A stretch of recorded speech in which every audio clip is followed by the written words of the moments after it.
You're now watching Showbiz Now, your daily showbiz update. Kylie Padilla tila hindi na nga napigilan ng sarili. Nanawagan na sa mga netizen na sana daw ay tigilan na ang pagtag sa kanya ng kanyang mga fans or maybe ang mga netizen na ipinapaalam pa ang bawat post ng kanyang strange husband at ang present girlfriend nito na si AJ Rabal. Yes, nanawagan nga itong si Kylie Padilla sa mga netizen. Lately kasi ay madalas ngang mag-flex itong sila Aljur Rebrenica at AJ Rabal ng kanilang mga ganap na magkasama. Kamakailan lamang ay nag-post si Aljur Rebrenica kasama nga si AJ at sinabi nitong off to Canada. Lately kasi ay panay post nga ang dalawa habang sila ay magkasama sa Vancouver, Canada bilang guest performers sa isang concert. At sa katunayan ay may movie nga si Aljur at AJ na magkasama.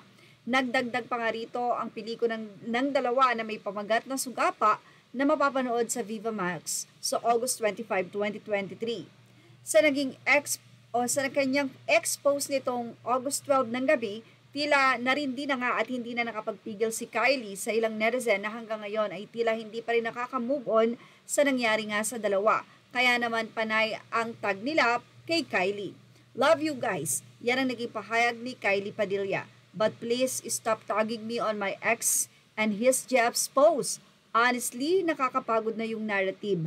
Yan ang pakiusap pa ni Kylie. Ibinahagi pa niya ito sa kanyang Instagram story.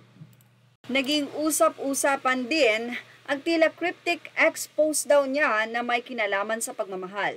All shifters, robots, aliens, all I got to say is double check who you fall in love with, ha ha ha.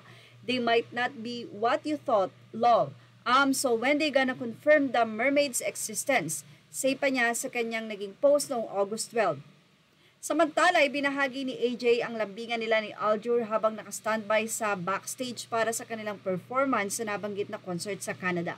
Ilang mga netizen naman ang nag-comment at sinabi nga na sana daw ay mag-move on na ang mga hindi maka-move on sa hiwalayang Kylie at Aljur na ngayon nga ay pareho ng masaya sa isa't isa.